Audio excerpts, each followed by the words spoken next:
B'siyata d'shmaya, we're going to learn Yoma Daf Samach Aleph. We're going to start 7 lines from the top of the Amud. V'chein b'heichal, v'chein b'mizbeach, v'chulu. And this takes us back to the Mishnah on Daf Samach Yoma Aleph. We saw there that, and we've learned throughout the Perek, that there were a number of different stages where blood was applied. There was the sprinkling of the blood of the bull and the goats in the Kodesh HaKadoshim. That was number 1. Then there was the sprinkling of the blood of the bull and the goat in the Heichel towards the curtain of the Kodesh HaKadoshim. And then there was a third kapora, stage of kapora of atonement, and that was applying the blood to the corners of the Mizbeach. After the two bloods were mixed together, applying it to the corners of the Mizbeach and to the gag, to the top of the Mizbeach. And then there was the 4th stage, which was a discussion about the applying or pouring the remaining blood, the shiraim, onto the yesoid of the Mizbeach, the big Mizbeach in the Azara. And we saw in the Mishnah that each group is an entity of its own, and if something goes wrong between one group and the next, for example, you finish doing the hazois, the sprinkling in the Kodesh HaKadoshim, and then the blood spilt, you do need to shecht the korban again, and you have to have new blood now to be able to continue, but you do not need to go and do what you've already done again. If, however, something got spilt in the middle of a set, either in the middle of the hazois in the Kodesh HaKadoshim, the blood spilt, or in the middle of the hazois in the Heichal, or in the middle of the hazois when applying them to the Mizbeach, then there was a machlokes. Can you carry on from where you are, from where you left off, from where it spilt? That means, do you just shecht another korban and then continue exactly where you were? If, for example, you've done 1 lemailo and 2 lemata and then it spilt, you carry on from the 3rd lemata. Or no, since this is a single entity of kapara, then you have to start this group again. And that was the machlokes in the Mishnah. The Tanna Kamma said you have to start each group, and Rabbi and Rabbi Shimon said that mimokim sheposak mishom hu maschil. And just by the way, it's worth knowing that when we look at a group of kaporos, a single kapora, so to speak, in the Kodesh HaKadoshim, where there's a machlokes, whether if something went wrong, if the blood spilt in the middle, whether you have to start again or you can carry on where you left off. The question is, if the sprinkling of the blood of the bull and the sprinkling of the blood of the goat, is that considered as a single sequence, or is it 2 separate things? If you finished sprinkling all the blood that you need to, the achas lemalo sheva lemata of the bull, and then the blood of the goat spilt, then do you have to start again and sprinkle again the achas lemalo sheva lemata of the bull, or do we say no? You finished that. You only have to start and only have to do the sprinkling achas lemalo sheva lemata of the goat. Even according to the opinion that says you have to go to the beginning of this sequence, then is the bull and the goat a single kapara or 2? That's a discussion in the Rishonim here. And this brayso is now going to explain a pasuk in Parashas Achrei Mos, Perek Tezayin, which we've learned so much about in pasuk Lamed Gimel. It says there, v'chipeir, referring to the Kohen Gadol. If we would sum up what has the Kohen Gadol achieved with his avodah on Yom Kippurim, v'chipeir, he's brought atonement as Mikdash HaKodesh, v'es oil moed, v'es HaMizbeach, yechaper, v'al HaKohanim, v'al kol am HaKol, yechaper. And that means the pasuk here is split up into 2. First, it tells us about the Mikdash HaKodesh, the issues that the Kohen Gadol, that his avodah has managed to atone for. It's called Mikdash HaKodesh, and V'es Oil Moed, V'es HaMizbeach Yechaper. And then there's a list of who is getting the atonement. The Kohanim are singled out, Kol Am HaKol is singled out, which are the Yisraelim, and Yechaper, which certainly includes the Leviim, but not only. We're going to see this inside. And before we see the brisa inside, it's very important that we get clear what's going on here. There are two brackets of Averis that are dealt with and that Klal Yisrael get atonement for on Yom Kippur. One of them is Tumas Mikdash or Kedashov, if somebody by mistake goes into the Beis HaMikdash when he's Tomei, or became Tomei in the Beis HaMikdash and stays there too long, then such a person needs atonement. And it's the sugyas elsewhere in Shas, but it could well be that there's only certain cases they get atonement, and sometimes we're waiting for him to realize that he made this mistake, and then he's got individual kapara, korbanos, and that he has to bring. But in the meantime, the kapara on Yom Kippur by the Kohen Gadol is protecting him. So that's called Tumas Mikdash. Now also we have two korbanos. We're talking here about the goat, and we're talking here about the bull. So we know, and everybody agrees, that the goat itself, the soira pnim, which the Kohen Gadol shechted and applied the blood, sprinkled the blood in the Kodesh HaKadoshim, in the Heichal, on the Mizbeach HaPnimi, that would atone for Klal Yisrael, for anyone amongst Klal Yisrael who had transgressed by mistake Tumas Mikdash Ukedoshav. Not everybody agrees with. The Kohanim, what part of the Avodah atoned for them for Tumas Mikdash? That was the bull that the Kohen Gadol brought on Yom Kippur, that would atone for the Kohanim's Tumas Mikdash Ukedoshav. Now everybody also agrees that what's with all the other Averis? Yom Kippur is a day where we get atoned for all the Averis. So there we have now the vidui, the confession that was said on the soir hamishtalech, on that goat that was going to be sent away to the Azazel. So there, that vidui, everybody agrees that all of Klal Yisrael were atoned for all their Averis on that soir hamishtalech. The question now is the Kohanim, all the other Averis of the Kohanim. Do we say that in the same way as Tumas Mikdash Ukedoshav, where that there's a difference between Klal Yisrael and the Kohanim, that Klal Yisrael get atoned for via the soir, the goat, and the Kohanim with the bull? Do we say the same here with all the other Averis, that the Kohanim, that all of Klal Yisrael get atoned by the goat, not the same goat, not the goat that the blood went into the Kodesh HaKadoshim, but the Azazel goat, and the Kohanim are going to be atoned by the vidui, the confession that was said on that same bull? Or do we say no? Do we say that the vidui, the confession on the Azazel, was atoning for the whole of Klal Yisrael, including the Kohanim, for all the other Averis? That's going to be Machlekes Rabbi Yehuda and Rabbi Shimon. Let's see the brayso. Ton Rabbanon.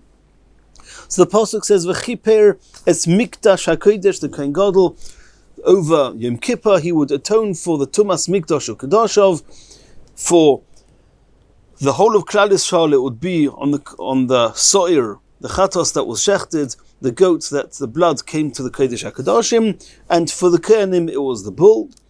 And what is the Mikdash HaKodesh? Zelifnai v'lifnim, for any tumah that may have happened in the Kodesh HaKadoshim. Oihel moyed, the pasuk continues, Ve'es oihel moyed, zeheichel. It's talking about any tumah that may have, if a person became tomei in the heichel, that he would get atoned. And then the pasuk carries on, Ve'es hamizbeach, kumashmoy. It's talking about if somebody became tomei whilst on the mizbeach. And there's a discussion here why the mizbeach is singled out. The mizbeach, the small mizbeach, was inside. The big mizbeach was included in the heichal. Why? No, the small mizbeach, is included in the heichal, and the big mizbeach is included in the azora. It was in the Ezras, in the azora of the Beis HaMikdash, which is about to be mentioned, where the pasuk says Yechaper Elu Azoris. So for some reason, the Lifnai v'Lifnim is mentioned, the Kodesh HaKadoshim, the Heichal is mentioned, and the Azor is mentioned, and the Mizbeach is singled out. The Achreinim discussed that here. But that is what the Korbanos of Yom Kippur would atone for. And like we said before, the So'ir, the Chatos HaPnimi, that was Mechaper for Tumas Mikdash Ukedoshav of Klal Yisrael, and the bull of that the Kohen Gadol brought, that was atoning for these Averis for the Kohanim. And then the pasuk carries on, Who's getting atonement? HaKoyanim, Kamashmon, the Koyanim. Am HaKol, who's that? When the Pasuk says V'al Kol Am HaKol, who's that? Eilu Yisrael, it's all the Yisraelim. Yechaper, when it says Yechaper, it doesn't single out who, but who's left? It must be, it's referring to the Levium. So that Rabbi Yehuda now says that Hushvu Kulon Lekaparo. Since it says the last word in this Pasuk, Yechaper, and it's true that we said it must be referring to the Levium, but the word Yechaper doesn't single out Levium. The word Yechaper means he will atone, as if there's something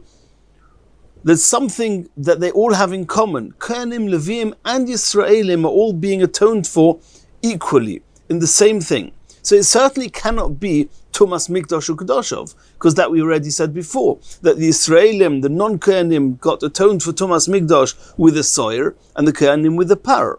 So it must be we're talking about all the other Averis. Now everybody agrees that the Klal Yisrael's Averis were atoned for by the confession said on the soyer HaMishtaleach. And since over here we have Yechaper, where there's something equal with all of Klal Yisrael, Kohanim, Leviim, Yisraelim, it must be, says Rabbi Yehuda, that regarding all the other Averis, the Kohanim are also atoned by the confession said on the soyer which is going to be sent to the Azazel. Shekulon miskaprim b'soyer mishtaleach b'shar Averis. Different Rabbi Yehuda, that's the opinion of Rabbi Yehuda. Reb Shimon argues. Reb Shimon says that kashem shedam hasoyer hanaseh bifnim mechaper al Yisrael b'tumas mikdash u'kedoshov in the kach dam hapor mechaper al hakoyanim b'tumas mikdash u'kedoshov. In the same way as the soyer, the goat, regarding tumas mikdash u'kedoshov, Klal Yisrael were atoned for tumas mikdash u'kedoshov with the goat, and the Kohanim were atoned to Tumas Mikdash U'Kedoshov with the bull. There was no confession; it was just doing the avodah and sprinkling the blood. And Okashem Shevidui Shel Soyer Mishtaleach, the confession for on the goats that was going to be sent to Azazel Mechaper Al Yisrael B'Shar Averis. Shimon says, and this is where Shimon's arguing with Rabbi Yehuda, Kach Vidui Shel Par Mechaper Al Hakoyanim B'Shar Averis. It's the confession said on the bull which is going to atone for all the other Averis of the Kohanim. So that's the Machlekes Rabbi Yehuda and Rabbi Shimon, where the Kohanim, regarding all other Averis, do they get atoned by the confession on the bull, or do they get atoned together with the rest of Klal Yisrael with the Soyer HaMishtalech? Continues the Gemara. Tonu Rabbanon. There's another pasuk, and we've learned about this pasuk already. It says in the pasuk, V'chilo mikaper, when he was finished getting his atonement, es hakodesh ves oil moed ves hamizbeach v'hikri ves hasohir hechai. And this pasuk is telling us what happens when the Kohen and the Kohen Gadol finished everything he had to do in the Kodesh HaKadoshim, in the Heichal, on the little Mizbeach, the Mizbeach HaPnimi. When he finished applying the blood and doing everything, all the sprinkling of the blood, then the pasuk says, "V'chilo mikaper es hakodesh ves oil moed ves hamizbeach," etc. So says the Brisa, "V'chilo mikaper es hakodesh." What's the kodesh? Ze lifnai v'lifnim. It's talking about that he finished doing all the sprinkling inside the Kodesh HaKadoshim. V'es oihal moed ze heichal is talking about that he's finished doing all the sprinkling in the heichal, towards the curtain of the Kodesh HaKadoshim. And then the pasuk says, "Ve'es hamizbeach kamashmoi." He's finished applying the blood to the corners of the mizbeach and to the top of the mizbeach. So you see that the pasuk speaks about the atonement that happened in these three respective places. Melamed, this teaches us, shekulon kaporo bifnei atzmon. And we've had this already before in the Mishnah, that the kapora in the atonement in the Kodesh HaKadoshim was an entity on its own. The atonement for the sprinkling towards the curtain was something on its own. The atonement for applying the blood on the Mizbeach was an entity on its own. Mikan Omru.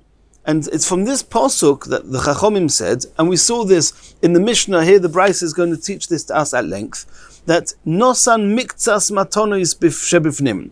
If you just did part of the sprinkling of the blood in the Kodesh HaKadoshim, v'nishbach adam, and the blood got spilt in the middle, before you could finish, Yavi dam achir, you have to shech the korban again, v'yaschil b'tchila b'matonos shebifnim, and you have to start again the sequence of what you were doing, the sprinkling in the Kodesh HaKadoshim. Rabbi Loza v'Reb Shimon Oimrim, as we saw in our Mishnah on Daf Samach Amud Aleph, Einay maschil elo mimokim sheposak. When the new blood is available, he carries on from exactly where he stopped from before, where the blood spilt. Gomares mahamatonis shebifnim. If he finished doing all the sprinkling in the Kodesh HaKadoshim, and before he could start sprinkling towards the curtain, whilst in the Heichal, v'nishbach adam, the blood got spilt. Yovidam acher, he's got to shecht another animal, bring the blood. V'yaschil b'tchila b'matonis shebeheichal. He does not have to redo the matonis in the Kodesh HaKadoshim. Matonis means the applying of the blood, the sprinkling of the blood, does not need to be redone. As we learned in this pasuk just now, that the Torah separated the kapora of the Kodesh HaKadoshim from that of the Heichal. Nosan miktas matonis shebeheichal, if in the middle of sprinkling you'd already done part of the sprinkling towards the curtains, v'nishbach adam, the blood spilled, yovidam achir v'yaschil b'tchilo beheichal. He brings the new blood and he has to start again from the sprinkling within the Heichal. Rabbi Loza v'Reb Shimon Oimrim, again they say, Einay maschil elo mimokim sheposak. He doesn't go to the beginning of the sprinkling in the Heichal, he starts from where he stopped. Gomar matonis shebeheichal. If you finish sprinkling all the blood towards the curtain, v'nishbach adam, and the blood got spilt, yovidam acher v'yaschil b'tchilo b'matonis hamizbeach. He gets the new blood. He starts now applying the mizbeach, applying the blood to the corners of the mizbeach and the top of the mizbeach. Nosan miktas matonis shebemizbeach. If he's done part of those matonis to the mizbeach, v'nishbach adam, and it spilt, yovidam acher, he brings more blood, v'yaschil b'tchila b'matonis hamizbeach. He has to start again with the matonis hamizbeach. Rabbi Loza v'Reb Shimon Oimrim, again Rabbi Loza and Reb Shimon argue and say mimokim sheposak hu maschil, he only has to carry on from where he stopped. Gomar matonis shebemizbeach. If he finished doing all the blood, applying it to the corners of the little mizbeach and the top of the mizbeach, and now what's next? He's going out of the Heichal and he's pouring the shiraim onto the Yesod HaMizbeach. V'nishbach adam, if however the blood got spilt before he could pour it onto the Yesod, divrei hakei lo ma'akvi.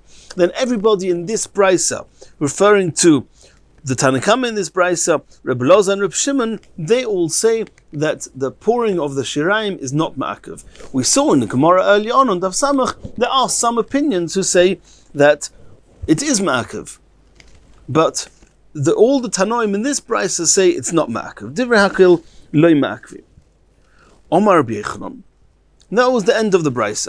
Rabbi Yochanan says, Shneim, both these opinions, the two opinions we saw in our Mishnah, the same two opinions we saw in this brisa at length, of if you have to bring new blood, do you have to start at the beginning of this sequence, or can you continue in the middle? Shneim mikro echad dorshu. They both learn out their respective points of view from the same pasuk. It says in the pasuk, "V'chiper Aaron al karnoisov achas bashono." That Aaron HaKohen, that's the Kohen Gadol, he gets atonement. He achieves atonement by applying the blood to the corners of the mizbeach hapnimi once a year. Midam chatas hakipurim achas bashono yechaper olav l'dereseichem kodesh kadoshim hu l'Hashem. So the Gemara says, what do we see from the word chatos? Midam chatos hakipurim achas bashono. So Reb Meir says, and that's the Tanakama that we've seen. Reb Meir says, Sovar chatos achas. For each of these types of kapora, there's the Kodesh HaKadoshim kapora, there's the Heichal kapora, there's Mizbeach kapora. As we saw before, the Gemara said each one is kapora bifnei atzmon. Then chatos achas. Any one kapora has to be made up of a single chatos. You can't bring part of it with one chatos, part of it with another chatos. And therefore Reb Meir says that if you spilt the blood and you have to start again, when you have to bring new blood, you have to start from the sequence again, chatos achas. That means any applying of blood that was not finished, if you didn't finish the achas lemalo sheva lemato in the Kodesh HaKadoshim or in the Heichal, or you didn't finish that particular kapora, if you didn't finish, we disregard everything that you've started already. It's as if you haven't started yet. We need chatos achas, we need a single blood of a single animal that is going to do the whole atonement of each respective atonement, whether it's Kodesh Kedoshim, Heichal or Mizbeach. Chatos achas amarti lecha v'lo shtei chatois. Make sure that each of the kaporis is made of a single chatos, not two. That was Reb Meir. Rabbi Reb Shimon Sovra, where Reb Shimon says that when you read the word chatos, don't read it as being a single korban chatos. Read it as meaning chitui. Chitui means to sprinkle, to apply the blood. When it says chatos achas, it means that every stage of the kapara should only ever be done once. Never sprinkle the same thing twice, which means achas l'mayla of the soil, for example, for argument's sake.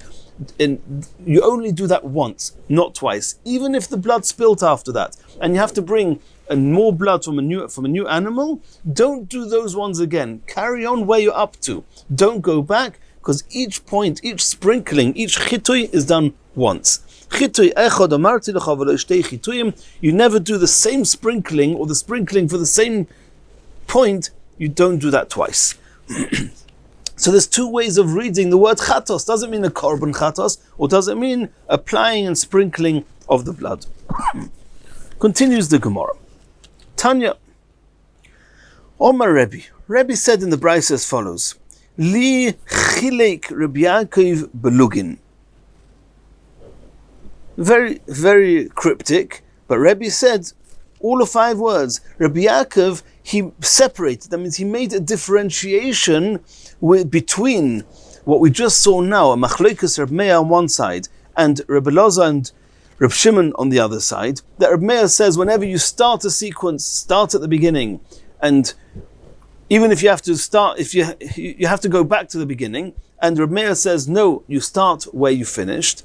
Rabbi Yaakov told Rabbi, he said to him that regarding lugin, it's not the case. What's going on with lugim? And this is taking us now to the parasha that we're going to learn about at length of the Metzora. When somebody had tzoras, and then he became tohir, there was a very long procedure that had to be done. When he first became tohir, when he first became healed is more accurate, he has to bring the 8 areas, the ezev, the shnita ilas, and the 2 birds. He gets shaven, and he goes to the mikveh.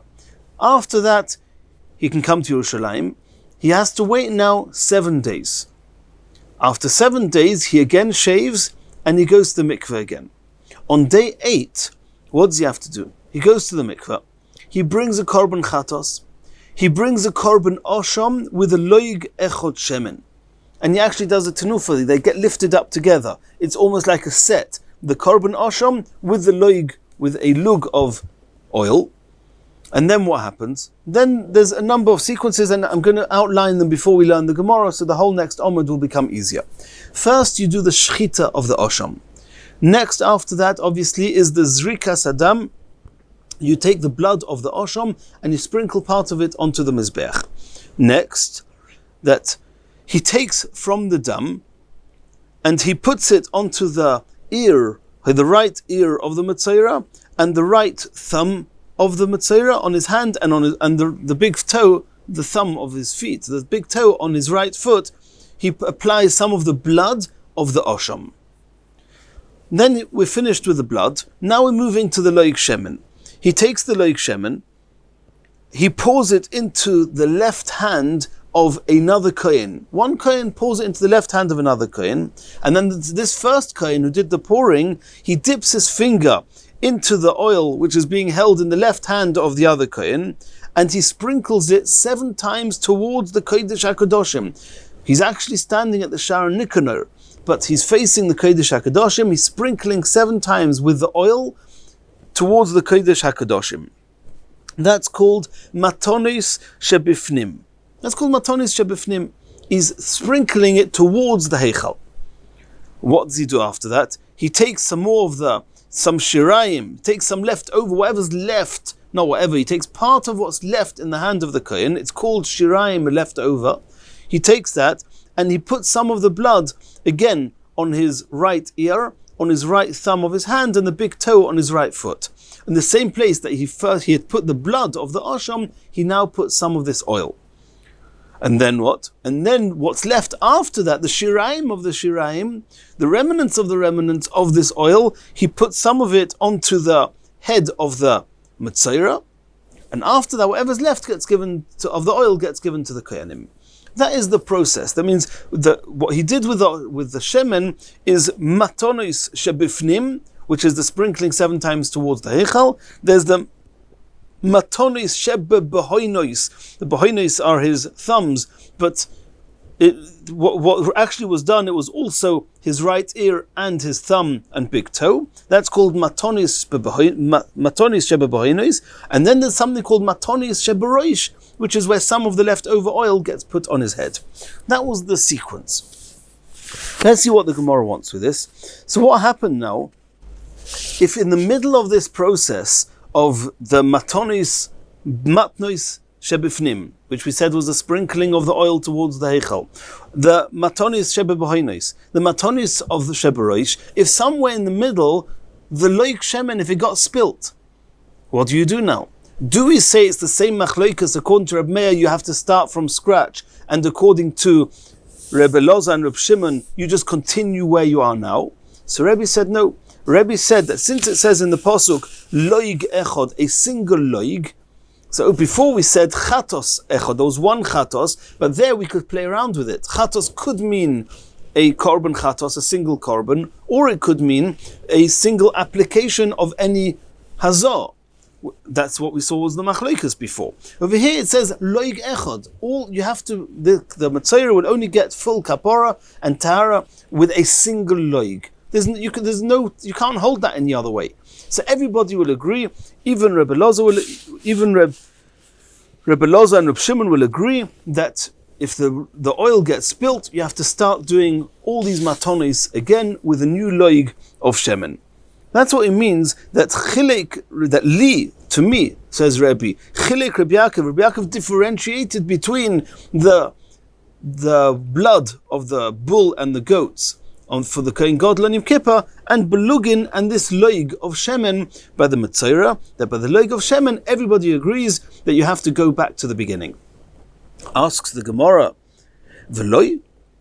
Is that true that when it comes to the loig, you always have to go back to the beginning, and there's nobody in the world that holds that you can continue where you finished off? Well, let's see how this works. In the Braises, there's another Braisa, what Tanya we learned in a Braisa. Nosan miktsas matonis shebifnim. If he'd sprinkled some of the 7 sprinkles towards the heichal, towards the Kodesh HaKadoshim with this loig, v'nishbach haloig, and then the rest of the loig spilt, yovi loig acher, you bring another loig, v'yaschil betchila, b'matonis shebeheichal. And the matonis shebeheichal are the matonis shebifnim. You're sprinkling towards the heichal, towards the Kodesh HaKadoshim, even though he was standing by the Shar Nikanor at the entrance of the Azara.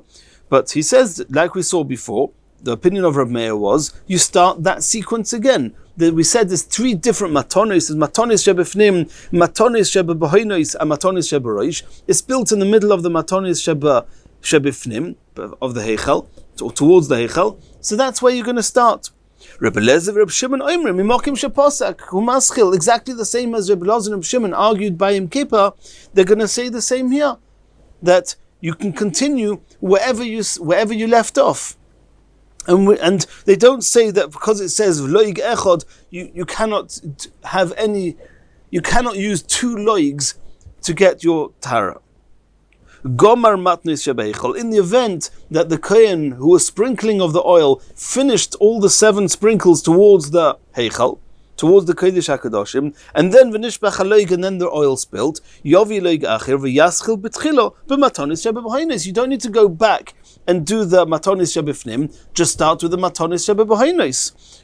It's interesting that it's called behoinos, referring to his thumbs, but it's not excluding his right ear. And the Rosh Hashanah asks why the Gemara doesn't mention that. Nosan miktsas matonis bebehoinos. If you only put part of the application on the behoinos of the smitzaira, v'nishbach haloig, and the loig spilt, yovi loig acher, bring another loig, v'yaschil betchila b'matonis shebebehoinos. You only start that group. You don't need to go back and do the matonis shebifnim. You just do the matonis shebebehoinos. And Rebbe Lozer, Reb Shimon, Oimrim, Mimokim Sheposak Umaschil. You can just continue where you finished. Gomar matonis shebebahinos. If you finished and you did all the applications of the oil to the bahinos, v'nishbach haloik, and the loik spilt before he could put the rest on his head, the matonis sheberoish. Divrei hakel, here everybody agrees, matnois haroish loy ma'akves. You don't need to bring another loik. Even though the Torah says that you have to take what's left and put some of it on his head, everybody agrees. Rabbi Loza, Rabbi Shimon, and Rabbi Meir, and the Tanna Kama, they all say that the matonis sheberoish are not ma'akev. He gets his tara even without it. You don't need to go and bring another loik for that. So this was the question. You see here clearly in the Brisa that even regarding the loik shemen of the Metzora, the same machlekas that we saw by the blood of on Yom Kippur applies there. So what does Rabbi say? That li chilik Rabbi Yaakov belugin, that regarding lugin is different to Yom Kippur. It's not different. Answers the Gemara Ema, when the word chilek doesn't mean that he differentiated. It didn't say it's different to Yom Kippur. What he meant was li shono Rabbi Yaakov belugin, that he taught me that the same machloikas that we had by the blood of the bull and the goat on Yom Kippur, the same applies to the lugin. As we saw now, the Tanna Kama say that you can start each group individually. You do not need to start right from the beginning. And Rabbi Loza and Rabbi Shimon says you don't even need to start from that group. You can just start where you finished. Says the Gemara, Omar Mar. Let's just go back to one detail, says the Gemara, that you just said now, that everybody says matonis haroish ein ma'akves, that if you don't apply the oil onto the head of the Metzora, he can still become Tahir.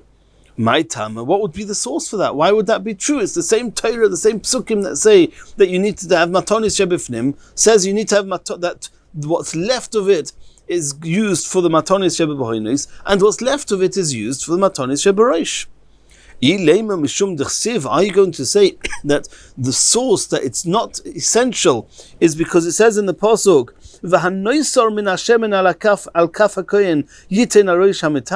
because regarding the matonis haroish, the pasuk used the term v'hanoisar, it's left over. It seems it's just a remnant, it's just something on the side, and it's not essential. Would that be your source?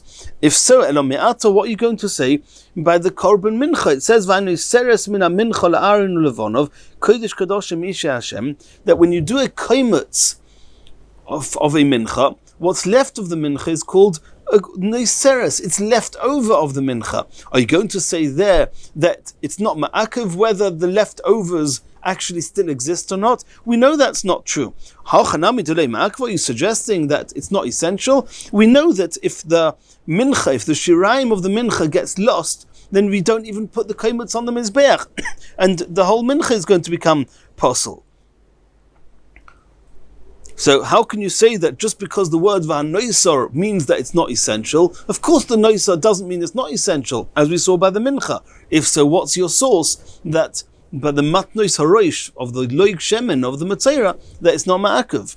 Says the Gemara, there's a fundamental difference between the fact that the mincha, the rest of the mincha, which is not part of the kaimetz, is called noisar, and the noisar mentioned here. It says shani hasam dichsiv. It says in regarding the loik shemen, it is actually a double noisar, which means it's the leftovers of the leftovers, because he first used the oil to do the matonis shebifnim, sprinkling towards the heichal, and then the leftovers he used for the matonis of the bohinos, his ear and his thumbs, and then what was left over of that, it's a double leftover, is matonis sheberoish. And we'll see that in the pasuk. The pasuk says, Umiyeser hashemen, what's left over after sprinkling towards the kodesh kadoshim, asher al kapoi yiten akoyin al tenuch eizin amitayr haimonis al boyen yodeh haimonis al boyen ragla haimonis al dama osham. So you've got that the blood that's used for the bohinos is already called umiyeser, it's a leftover. And then after that it says in the pasuk, it says a few psukim later, v'hanoisar min hashemen, and what's left over after the bohinos, that's what you put on his head. If it's a remnant of a remnant, a noisar of a noisar, that's different to the mincha, and therefore it's not ma'akev. Continues the Gemara, Omar Rabbi Yochanan. We're going to continue learning about the Metzora now. Asham Metzora. We learned before that on day 8, the Metzora has to come to the Beis HaMikdash. He's got to Tovel first, and then he brings the Chatos. Together with the Chatos, he brings an Osham with a Loig Shemen, etc., as we learnt before. This Asham Metzora, what happens if he sheshachatoi sheloi lishmoi? He shechted it sheloi lishmoi. He didn't have the right intentions. He did it with the intention, so to speak, as if it was an oila, or if it was a shlomim. And we know that we learned at the beginning of Masechet Zvachim that kol hazvachim shenishchetu sheloi lishmon ksherim elo sheloi olu lebailim l'shem chayva. You can't say it's possible.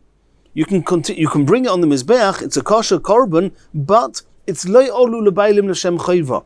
The bailim, the owners, have to bring another one in order to receive their atonement, to achieve their atonement, their tahara, whatever they need to achieve with this animal, with this korban, they have to do it again. So what does that mean?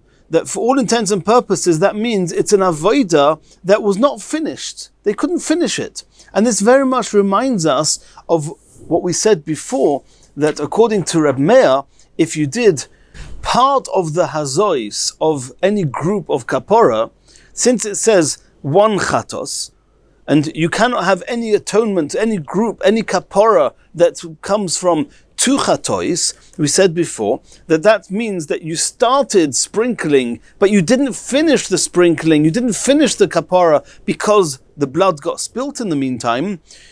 We saw the same applies by the oil, but let's talk about the blood. The blood got spilt in the meantime, and then we say that since you didn't finish it, then we disregard it, and you bring another korban, another chatos, and then you start that kapora, you start that again. So we've got a similar concept here with an osham of the Metzora that was shechted shloi lishma, that you're not going to be able to finish the kapora with it because it was shloi lishma. It's loy olu lebailim l'shem chayva. So Rabbi Yochanan said, "Bonu lemachlokas Reb Meir, Reb Elazar, Reb Shimon." It's the same machlokas as before, according to Reb Meir, that you need he says that if you have to stop in the middle, it's as if you didn't even start, and you have to start the sequence again. Here as well, the fact that it was sheloi lishma, then right from the start it was an animal that you wouldn't be able to finish the process with. We disregard it. You can bring another. You have to bring another osham. Rabbi Elazar, Reb Shimon, they argue. Rabbi Elazar, Reb Shimon said that even though you didn't finish the sequence of the kapara, since you started it, it counts, and therefore when you bring the new blood, you only continue from where you stopped. So what's going to be here?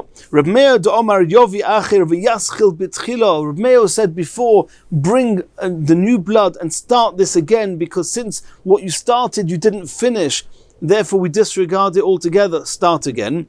Hochanami here too with the Osham of the Metzora. Yovi Acher v'Yishchet. Bring another korban Osham and shecht it.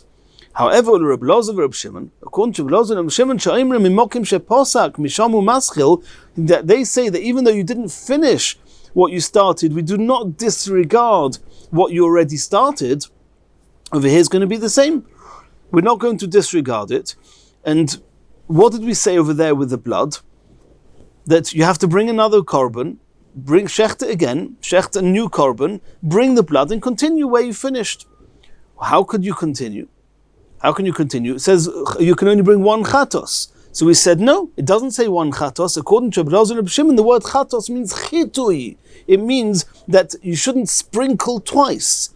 So according to their understanding of the word chatos, it doesn't say anywhere in the Torah that a kapara cannot be done with two chatois. However, over here we're going to have a problem, because over here it says explicitly in the Chumash, keves echod osham, that you can only bring to get the tahara, to get the full atonement and purification of this Metzora, you can only use a single korban osham. There's no other way. With chatos, you can say it doesn't mean chatos, it means chitui. Here it's clear. Keves echod osham, a single korban osham. And since we do not disregard what you started doing, it's not possible. It's a start, but you cannot finish. So since according to Reb Shimon and Rabbi Elazar, we do not disregard what you started, we're stuck.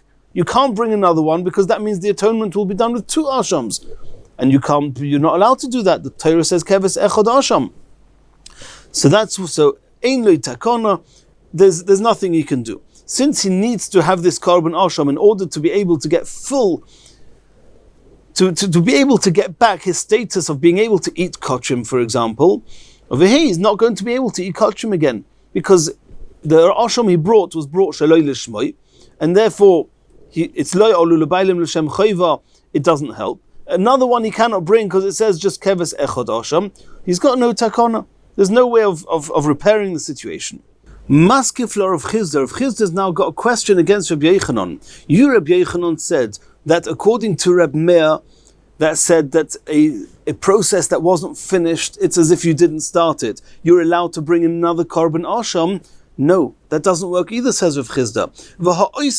If you look in the pasuk, it says, "V'lokach hakohen es hakeves ha'echad v'hikriv oisay le'asham v'es loiga shemen v'heinif oisam tnufa lifnei Hashem." The pasuk says, and we mentioned this before, that they would bring the asham and lift it up together with the loig shemen. The only korban asham you can use is the korban asham that you lifted up together with the loig of shemen. Now, that korban is shaloi lishmoi, you cannot use it. You're going to bring another korban, but the next asham is not the asham you lifted up with the loig hashemen. So even according to Reb Meir, you cannot bring another asham, and there's no takana. There's nothing we can do here. That was Rav Chisda's reservation against Rabbi Yochanan. And Kashya, indeed, we don't know how Rabbi Yochanan is going to answer this. Nonetheless, and we know that in contrast, we mentioned this earlier, in contrast to tiyuvta in other places in Shas, which means a question which is an absolute refutation, kushya just means it's a question and there is an answer. And very often the Mefarshim suggest answers, and for whatever reason the Gemara chose to say kashya instead of giving the answer. So it's kashya. But nonetheless, Tanya Kavasei Rabbi Yochanan. Even though Rav Chisda asked a question against Rabbi Yochanan, we're going to find the brisa that says the same as Rabbi Yochanan. What does it say in the brisa? The brisa says, Osham Mitzayra Sheshochatoi Shaloi Lishmoi. Exactly the case we're dealing with now. If the Kohen who shechted, or whoever shechted the Osham Mitzayra, did it Shaloi Lishmoi, Oi Shaloi Nosan Midomoi Legabe Bohinois, or if the blood, we mentioned before already that the blood of the ashram has to be put onto the thumbs, the ear and the thumbs of the right hand thumb and the right foot, and the thumb and the right ear. If they, for whatever reason, the blood was not put on the bohinos, it's still a kosher korban, and you can put it on the mizbeach. V'ton nesachim, and the nesachim, the wine that goes with it, you still have to bring. V'tzorich osham acher. Since le'olu lebailim l'shem chayva, there was something wrong with it, you have to bring another osham. V'tzorich, you have to bring another osham. L'achshiroi, in order to make this mitzayra kosher, to be able to eat kochim. So you see clearly from here, like Rabbi Yochanan said, that there's at least some opinion that says you can bring another osham. It's not going to be Rabbi Elazar and Rabbi Shimon. As we said before, even Rabbi Yochanan said, Ein lo takana. But Rabbi Yochanan said that Rabbi Meir holds that you can bring another asham. Rav Chisda says you can't bring another asham because it says oisoi. Here you have a brisa. There's explicitly an opinion that says you can bring another asham. So Rav Chisda, Omar Lechod, you know how Rav Chisda is going to answer this brisa? He's going to say there's no proof in this brisa that you can actually bring another korban asham. My tzorich, what does it mean when it says tzorich? Tzorich, ve'ein lo takona. What it means is, you have to bring another asham if you want to be able to eat kochim, but you cannot bring it. It's what you need to do before you can eat kochim. But you cannot bring it, you have no choice, because it says oisai. So, ein lo takona. Asks the Gemara, v'toni tana tzorich, ve'ein lo takona. Do you ever find anywhere else that the term tzorich is used, that you need to do something when in truth you need to do it but you can't do it and therefore there's no remedy, there's no takana? Where do we find such a term? Says the Gemara we do find such a thing. Tanya, we learned in a brisa, and there's halacha by a nozir, that part of what a nozir has to do at the end of his nazirus, he has to raise his head. He has to cut off all his hair with a razor, with a tar. What happens if you've got a Nazir who's bald? Nazir Mamoirot. He's got no hair on his head. You can use all the razors in the world, there's nothing to take off. Bishamay Omrim, Tzarich Havoras Tar. Bishamay say you need to do Havoras Tar. The Torah says you want to terminate your Nazirus, then part of what you have to do is you have to cut off, you have to use the razor. Tzarich. You need to go over your head with the razor. Beis Hillel oimrim. Beis Hillel say ein tzorich havoras tar. He hasn't got any hair. Beis Hillel say the main thing is that you remove his hair. He hasn't got any hair. Fine, so you haven't got any hair. But Beis Shammai say tzorich havoras tar. V'omer Rav Avina. And Rav Avina explained that k'sha'imrim Beis Shammai tzorich, when Beis Shammai say you have to go over it with the tar, tzorich ve'ein lo takona. As we saw before, if Chisda was going to explain this, here we have a Rabbi Avina who says that Beis Shammai say tzorich, this Nazir needs to take off his hair with the razor, but he doesn't have any hair, so he's got no takona. He's going to remain a Nazir. So there we find we asked of Chisda. You of Chisda are saying that tzorich ve'ein lo takona. Where do you find such an example? We find such an example at least according to Rabbi Avina. The Gemara is now saying, Upliga de Rav Pados. Rabbi Avina is actually arguing with Rav Pados, because Rav Pados has a different explanation in the Beis Shammai. Domer Rav Pados, Beis Shammai v'Rebbe Loza omru dover echad. So Rav Pados starts with saying that Beis Shammai says the same as Rebbe Loza. We don't yet know what Beis Shammai says. Beis Shammai hod omron, which means that Beis Shammai says tzorich havoras tar. Those are the three words Beis Shammai says, and Rav Pados says that this Beis Shammai is the same opinion as Rebbe Loza.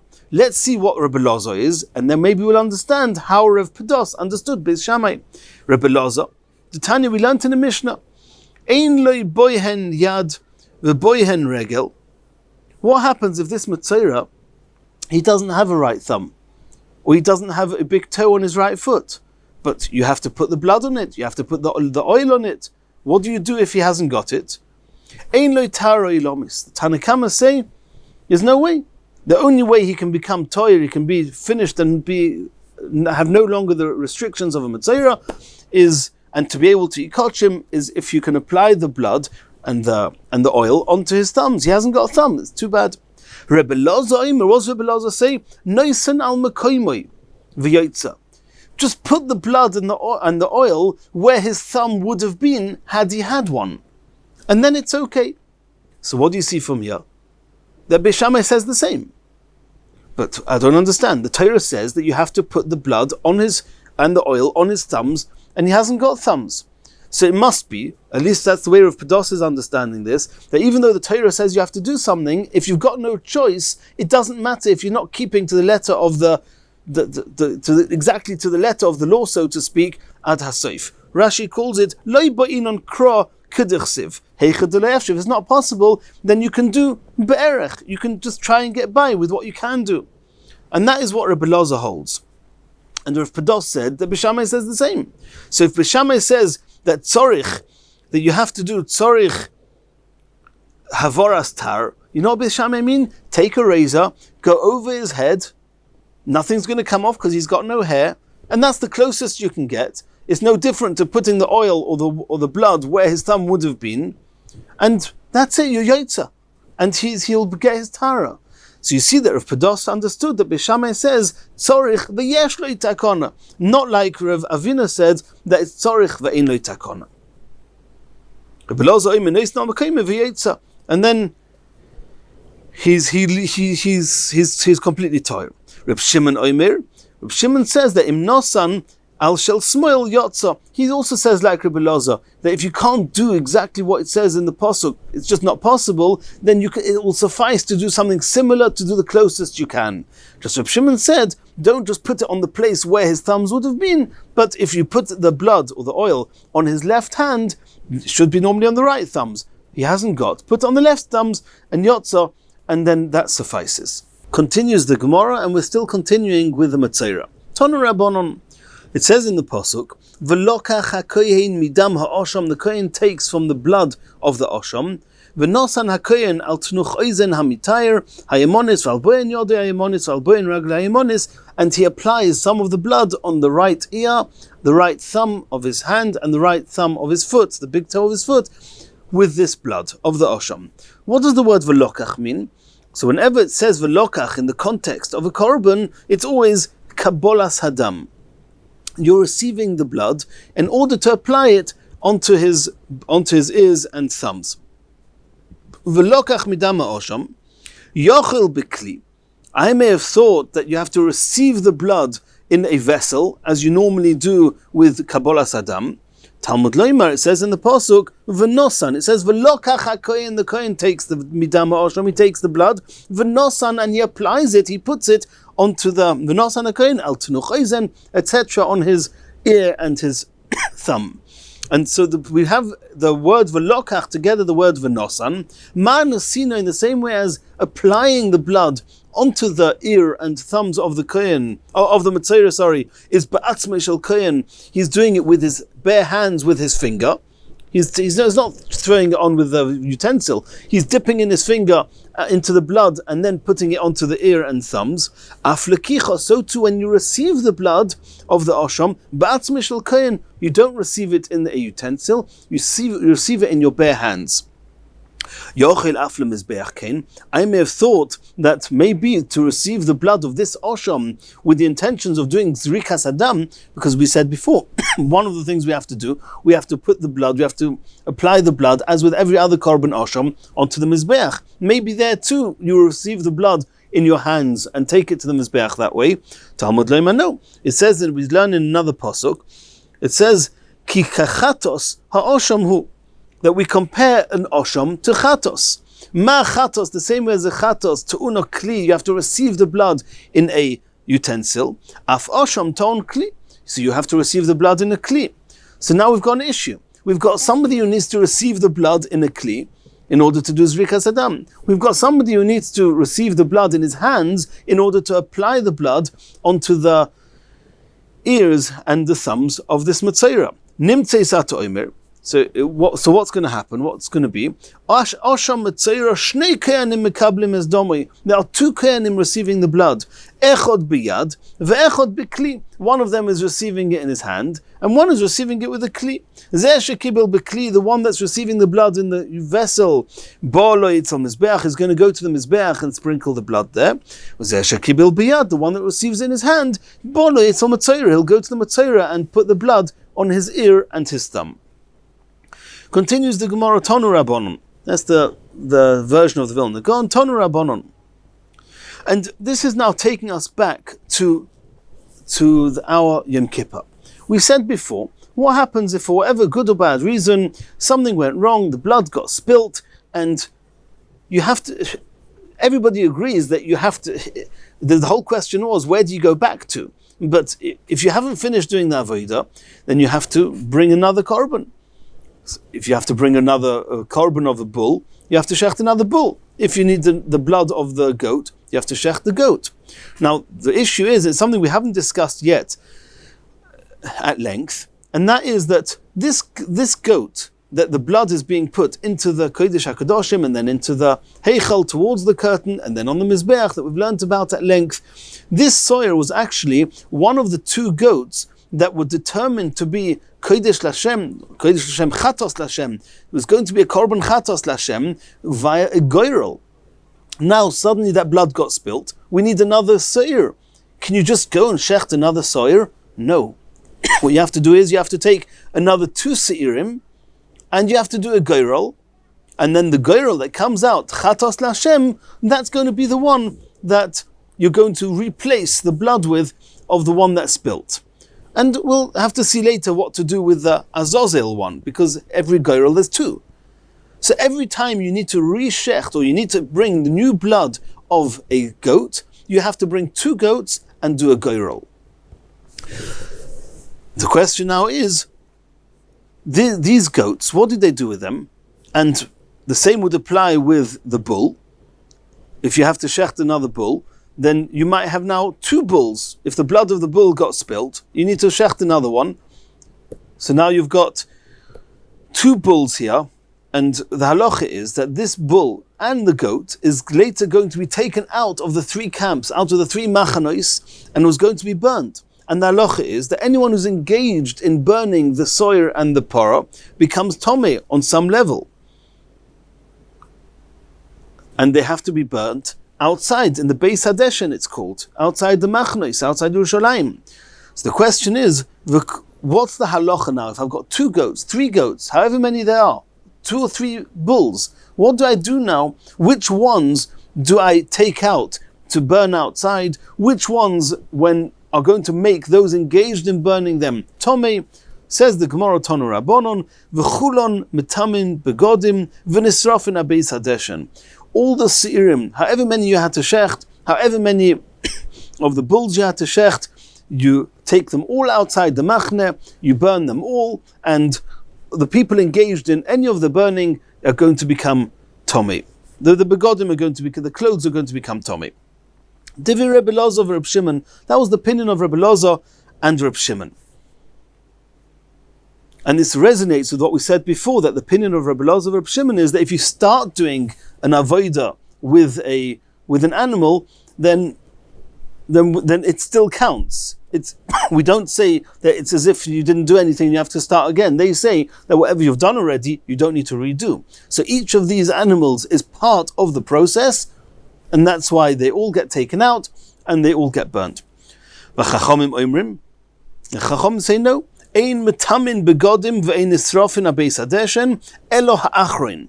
It's only the last one, the final one. Hoil v'gomar by kapara, since it's the final one, which is actually completes the atonement. That final animal is the one that's going to be taken outside to the Beis Hadeshen, and when it's burnt, the people engaged in the burning, their clothes are going to be Tomei.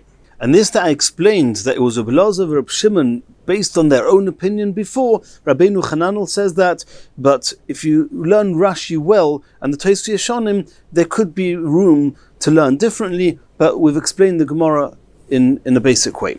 Continues the Gemara, and as we saw before, that whenever you have to shecht, you have to bring a new soyer, then with it there's a pair. There's a twin goat, with not real twin, but a second goat which was in the same hagrola, in the same lot, and you had to do the pious, and one of them was Nazazel. So in the same way as you might have 2 or 3 or 4 goats, depending on how many times the blood spilt, you're now going to have that many soyers which are all soyer la'azazel. The Gemara is asking, Boy minei Rava Rav Nachman, Rav is inquiring by Rav Nachman, Kama seirim meshalech.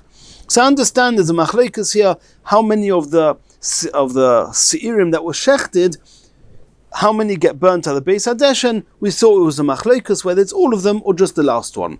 How many of them are going to get sent to the Azazel? Omarle. So Rav Nachman answered back to Rava, V'chi edroi meshalech, or do you think we're going to send a whole herd of goats to the Azazel? Of course only one. Omarle. So Rava responded back to Rav Nachman, I don't understand. V'chi edroi seiref. We can ask the same question. You're going to burn a whole herd of goats outside the Machane by the Beis Hadeshen? Why would you say that? And if you assume, like we said before, according to Rabbi Loza and Reb Shimon, that all of them get taken to the Beis Hadeshen, on the same token, all of them could be sent to the Azazel. Says Rav Nachman, no, midomi. It's not the same Hossam regarding the soyer that was shechted, loiksiv oisoi. It doesn't say in the pasuk that only one is allowed to be burnt. Hocha, however, here regarding the soyer la'azazel, ksiv oisoi, it says in the pasuk that l'shaleach oisoi la'azazel, only one gets sent to an azazel, not more. So you have a pasuk that only one gets sent. The question now is, which one gets sent? Itmar of Popi Mishmei Derava, Omar, Rishon Mishaleach. The first one, the one from the original lots, the first soyer la'azazel, that's the one that gets sent. And the others, they get left to graze, and then they get sold, and the money gets used for Kayat HaMizbeach. Rav Simi Mishmei Rava Omar, that was Rav Popi in the name of Rava.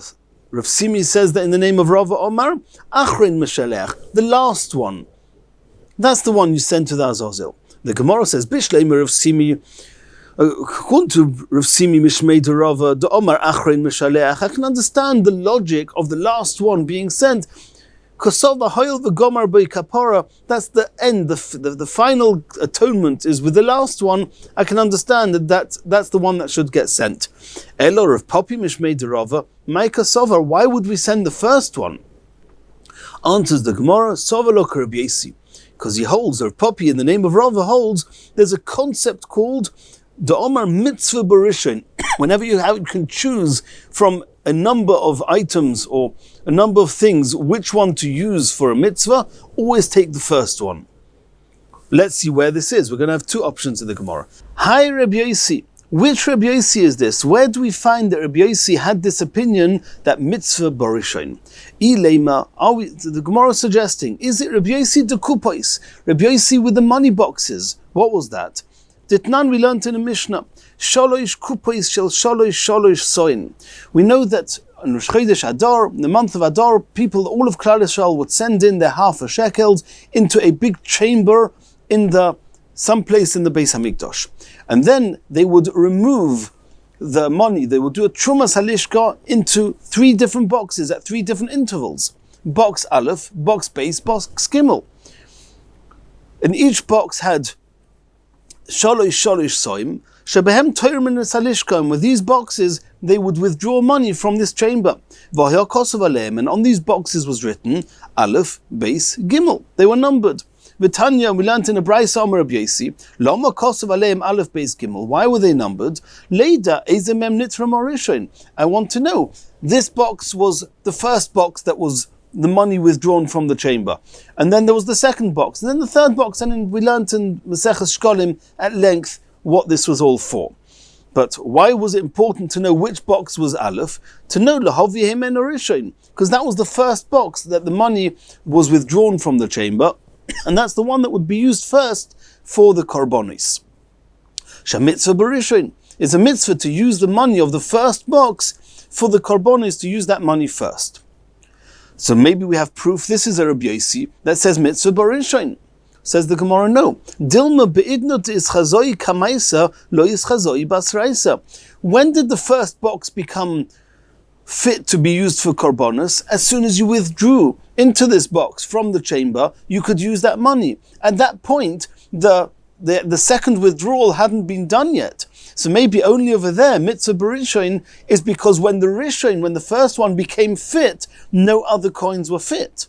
But over here, you have Azazel, these korbanos, so these goats going to the Azazel. At what point does the very first animal become fit to be sent to Azazel? Only after all the applications of the blood of the bull and the goats are finished, then they send the animal to the Azazel. At that point, all the animals, all those Azazels, all those Seirim, all those goats are all equally fit to be sent to the Azazel. Maybe in that case, Rabbi Yossi won't say mitzvah barishain. It's only mitzvah barishain when the first one became fit before the others.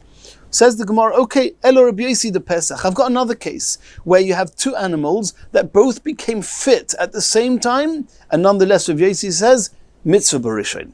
Ditnan, we learned in the Brayso, Hamafresh Pischa, if somebody separates an animal and says, this will be my korban Pesach. And this must be talking about, and Rashi speaks this out, this is talking about where before Chatzos he separated this animal and said this is going to be a korban Pesach. Is it fit to be a korban Pesach now? No, it's not. When it comes to the point of Chatzos, at the point of the beginning of the time of shechting the korban Pesach, that's when it's going to be fit, and that's when it will be a Pesach. V'ovad, and then that animal got lost. V'hifresh achir tachtov, and he separated a second animal and says, I've lost my first korban Pesach, this will be my korban Pesach. V'achar kach nimtza rishain, and then they found the first korban. It doesn't really matter when they found the first korban, but at the point of Chatzos, both of these animals are now fit to be a korban Pesach. Before Chatzos, no animal can be shechted for korban Pesach. After Chatzos, you've got 2 animals that at the moment of Chatzos, they're now fit to be korban Pesach. Which one should you choose? V'harei shneim oimdim, both of them are standing in front of you now. Eizeh mehem sheyirtzeh yakriv divrei chachomim. The chachomim say makes no difference. You choose any animal you like. Either this korban Pesach, that korban Pesach. What happens with the other one? We learned in Masechet Pesachim. Rabbi Yossi Omer, here Rabbi Yossi says no. Mitzvah barishain, the one you separated first to be the korban Pesach, take that one, even though it became fit to be shechted at the same time as the second one. It's the same as the Azazel, that at the time that they were going to be able to be sent to the Azazel, all of them are going to be fit at the same time, when you finished doing everything else with the par and the soyer of the chatos, those of the bifnim, that was sprinkled inside. And so you see here clearly, Rabbi Yossi says mitzvah barishain. It happens to be that the Brisa adds on a detail that only applies to the Korban Pesach, not to the Azazel. V'im hoyo sheini muvchar, if the second Korban Pesach is a choicer animal, mimenu yavienu, bring that one as the Korban Pesach. But that only applies with the Korban Pesach. It's a regular Korban, it's going to be eaten, bring the choicer one. But the Azazel, there's no preference of having a choicer animal, and therefore mitzvah, Borishoin, we have Rabbi Yossi, who says you should use the first one. Hadron alochi, tziuloi, b'siyat dishmai, we finished Perek Tziuloi. In Mirz Hashem, we're going to do Chazar on Perek Tziuloi, and in the next year, we're going to start Perek Shnei Seirei.